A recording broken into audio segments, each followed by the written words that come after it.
it or sells it, he must pay back 5 head of cattle for the ox and the 4 sheep for sheep. If a thief is caught breaking in and is struck so and that he dies, the defender is not guilty of bloodshed, but if it happens after sunrise, he is guilty of bloodshed. A thief must certainly make restitution, but if he has nothing, he must be sold to pay for his theft. If the stolen animal is found alive in his possession, whether ox or donkey or sheep, he must pay back double. If a man gazes his livestock in a field or vineyard and lets them stray and they graze in another man's field, he must make restitution from the best of his own field or vineyard. If a fire breaks out and spreads into thorn bushes so that it burns shocks of grain or standing grain or the whole field, the one who started the fire must make restitution. If a man gives his neighbor silver or goods for safekeeping, they are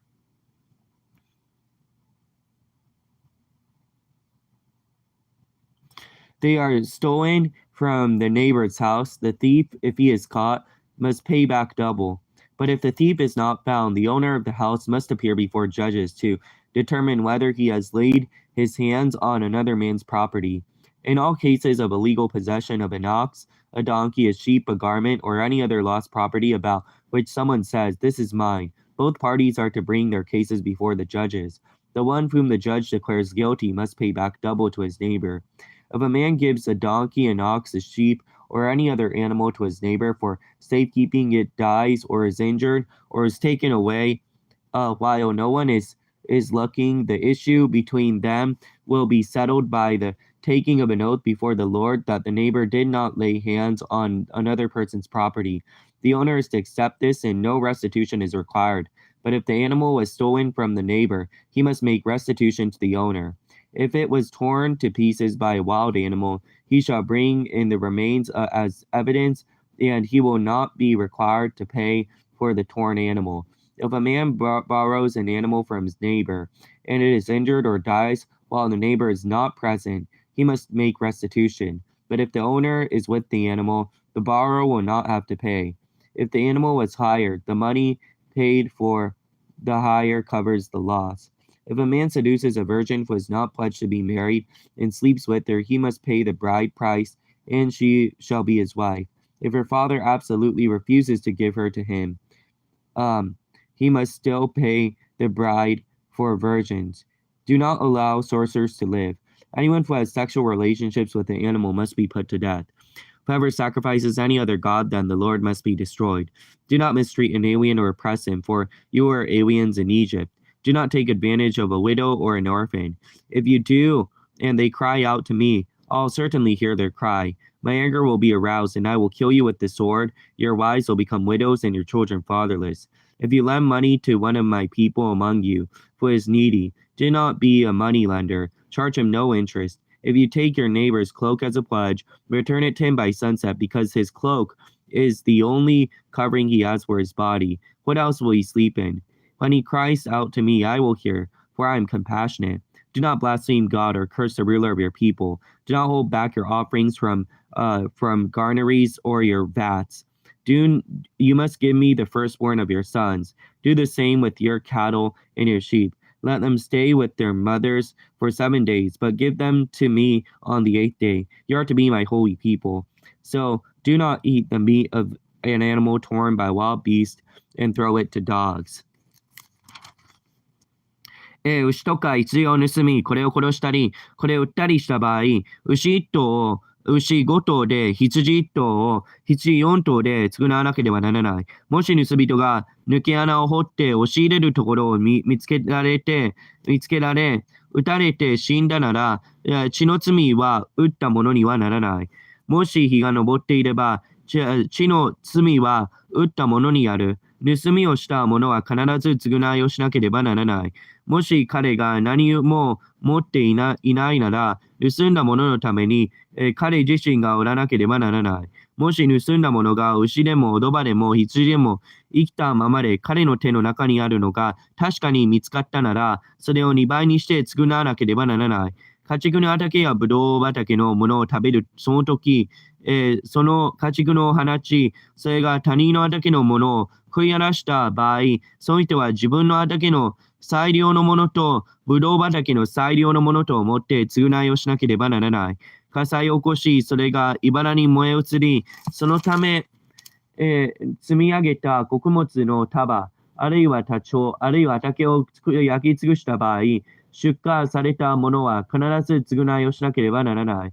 金銭あるいは部品を他のために隣人に預け、それがその人から盗まれた場合、もしその盗人が見つかったなら、盗人はそれを2倍にして償わなければならない。もし盗人が見つからないなら、その家の主人は神の前に出て、彼が隣人の財産に絶対に手をかけなかったことを誓わなければならない。すべて横領事件に際し、牛でもロバでも羊でも着物でもどんな紛失物でも、一方がそれは自分のものだという場合、その双方の言い分を神の前に持ち出さなければならない。そして神が罪に定めたものは、背を2倍にして相手に償わなければならない。ロバでも牛でも羊でもまたどんな家畜でも、その番をしてもらうために、隣人に預け、それが死ぬとか、傷つくとか、奪いされるとかして、目撃者がいない場合、隣人の財産に絶対に手をかけなかったという主への誓いが双方の間になければならない。その持ち主がこれを受け入れるなら、隣人は償いをする必要はない。しかし、もしそれが確かに自分のところから盗まれたのなら、その持ち主に償いをしなければならない。もしそれが確かに野獣に殺き殺されたのなら、証拠としてそれを持っていかなければならない。殺き殺された者の償いをする必要はない。人が隣人から家畜を借り、それが傷つくか死ぬかして、その持ち主が一緒にいなかった場合は、必ず償いをしなければならない。もし持ち主が一緒にいたなら、償いをする必要はない。しかし、それが賃借りのものであったなら、借り賃は払わなければならない。また、婚約していない処女をいざない、彼女と寝た場合は、その人は必ず花嫁料を払って彼女を自分の妻としなければならない。もし父が彼女をその人に与えることを固く拒むなら、その人は処女のために定められた花嫁料に相当する銀を支払わなければならない。呪術を行う女は生かしておいてはならない。獣と寝る者はすべて必ず殺さなければならない。ただ、主一人の他に、他の神々に生贄を捧げる者は、誠実しなければならない。在留異国人を苦しめてはならない。虐げてはならない。あなた方もかつてはエジプトの国で、在留異国人であったからである。すべてのやもめ、また、みなしごを悩ませてはならない。もしあなたが彼らをひどく悩ませ、彼らが私に向かって切に叫ぶなら、私は必ず彼らの叫びを聞き入れる。私の怒りは燃え上がり、私は剣を持ってあなた方を殺す。あなた方の妻はやもめとなり、あなた方の子供はみなしごにとなる。私の民の一人で、あなたのところにいる貧しい者に金を貸すのなら、彼に対して金貸しのようであってはならない。彼らは利息を取ってはならない。もし隣人の着るものを七に取るようなことをするのなら、日没までそれを返さなければならない。なぜなら、それは彼らのただ一つの覆い、彼の身につける着物であるから。彼は他に何を着て寝ることができよう。彼が私に向かって叫ぶとき、私はそれを聞き入れる。私は泣き叫ぶ深いから、神を呪ってはならない。また、民の上に立つ者を呪ってはならない。あなたは豊かな産物と溢れる酒との捧げ物を送らせてはならない。あなたは息子のうちの甥子は、私に捧げなければならない。あなたの牛と羊についても同様にしなければならない。7日間、その母親のそばに置き、8日目に私に捧げなければならない。あなたは私の聖なる民でなければならない。野で獣に殺き殺された者の肉を食べてはならない。生は犬に投げ与えてはならない。犬に投げ与えなければならない。Do not spread false reports. Do not help a wicked man by being a malicious witness. Do not follow the crowd in doing wrong. When you give a testimony in a lawsuit, do not pervert justice by siding with the crowd. and do not show favoritism to a poor man in his lawsuit. If you come across an enemy's ox or donkey wandering off, be sure to take it back to him. If you see a donkey of someone who hates you fallen down under its load, do not leave it there. Be sure to help him with it. Do not deny justice to your poor people in their lawsuits.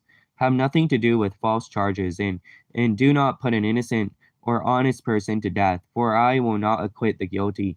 Do not accept a bribe, for a bribe blinds those who see and twists the words of the righteous. Do not oppress the alien. You yourselves know how it feels to be aliens, because you were aliens in Egypt. For 6 years you are to sow your fields and harvest the crops. But during the 7th year let the land lie unplowed and unused. Then the poor among your people may get food from it, and the wild animals may eat what they leave. Do the same with your vineyard and your olive grove. 6 days do your work, but on the 7th day do not do work, so that your ox and your donkey may rest, and a slave born in your household and the alien as well may be refreshed. Be careful to do everything I have said to you. Do not invoke the names of other gods. Do not let them be heard on your lips. 3 times a year you are to celebrate the festival to me. Celebrate the feast of unleavened bread. For 7 days eat bread made without yeast, as I commanded you. You do this at an appointed time in the month of Abib, for in that month you came out of Egypt. No one is to appear before me empty-handed. Celebrate the feast of harvest with the first fruits of the crops you sow in your field. Celebrate the feast of ingathering at the end of the year, when you gather your crops from the field. 3 times a year all the men are to appear before the sovereign Lord. Do not offer the blood sacrifice to me along with anything containing yeast. The fat of my festival offerings must not be kept until morning, but the best of the first fruits of your soil to the house of the Lord your God. Do not cook a young goat in its mother's milk. See, I am sending an angel ahead of you to guard you along the way and to bring you to the place I have prepared. Pay attention to him and listen to what he says. Do not rebel against him. He will not forgive your rebellion, since my name is in him. If you listen carefully to what he says and do all that I say, I'll be an enemy to your enemies and will oppose those who oppose you. My angel will go ahead of you and bring you out into the land of the Amorites, the Hittites, the Perizzites, the Canaanites, the Hivites, and Jebusites, and I'll wipe them out. Do not bow down before their gods or worship them or follow their practices. You must demolish them and break their sacred stones to pieces. Worship the Lord your God, and his blessing will be on your food and water. I'll take away sickness from among you, and none will miscarry or be barren in your land. I'll give you a full lifespan. I will send terror ahead of you and throw into confusion every nation you encounter. I'll make all your enemies turn their backs and run. I will send the hornet's head ahead of you to drive the Hivites, Canaanites, the Hittites out of your way. But I will not drive them out a single year, because the land would become desolate and the wild animals too numerous for you. Little by little I will drive them out before you until you have increased enough to take possession of the land. I'll establish your borders from the land of the Red Sea, from the Red Sea to the Sea of the Philistines, from the desert to the river. I'll hand over to you people who live in the land, and you will drive them out before you. Do not make a covenant with them or their gods. Do not let them live in your land, or they will cause you to sin against me, because the worship of their gods will certainly be a snare to you.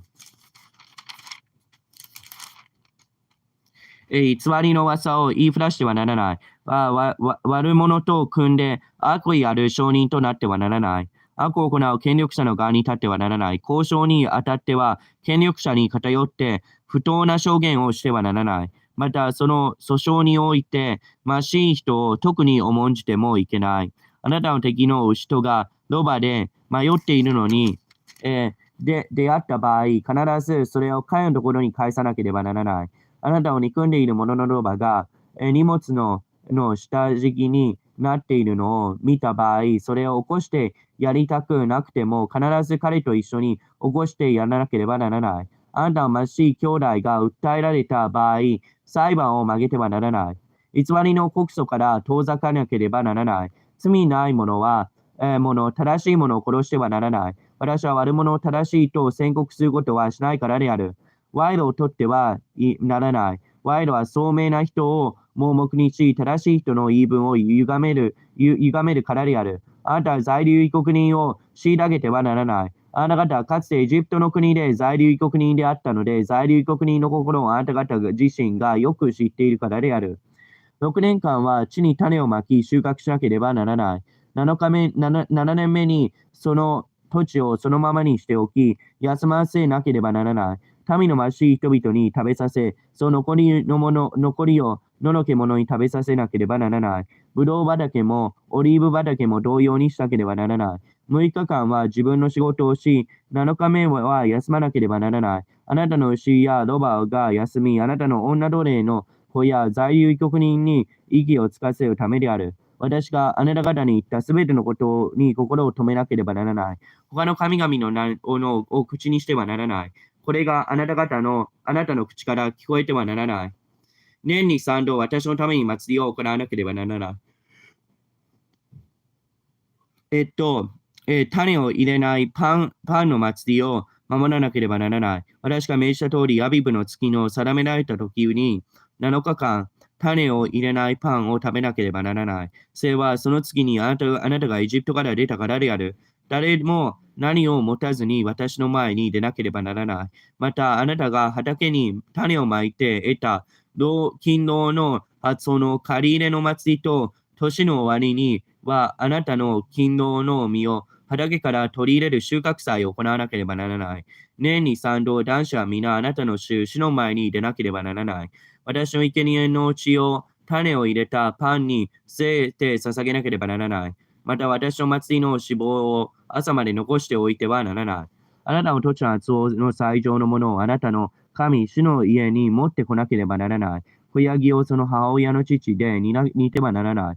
見よ、私は使いをあなたの前に使わし、あなたを道で守らせ、私が備えたところにあなたを導いて行かせよう。あなたはそのものに心を止め、御声に聞き従いなさい。決して物に背いてはならない。私の名がそのもののうちにあるので、そのものはあなた方の背きの罪を許さないからである。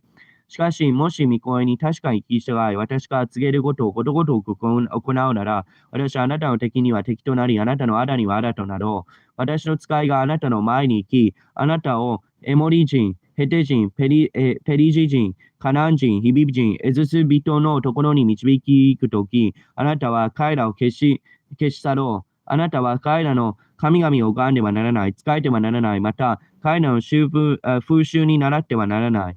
これから徹底的に打ち壊し、その石の柱を粉々に打ち砕かなければならない。あなた方の神、主に使いなさい。主はあなたのパンと水と祝福してくださる。私はあなたの間から病気を除き去ろう。あなたの国のうちには流産する者も妊娠の者もいなくなり、私はあなたの日数を満たそう。私は私への恐れをあなたの先に使わし、あなたがそこに入れてゆく民のすべてのかき乱し、あなたのすべての敵があなたに背を見せるようにしよう。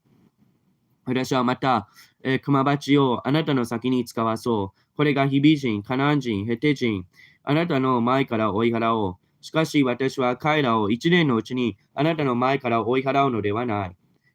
土地が荒れ果て、野の獣が増して、あなたを害することのないためである。あなたが増え広がって、この地を相続地とするようになるまで、私は徐々に彼らをあなたの前から追い払おう。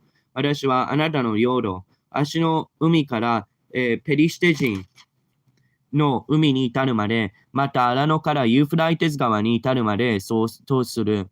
それはその地に住んでいる者たちを私があなたの手に渡し、あなたが彼らをあなたの前から追い払うからである。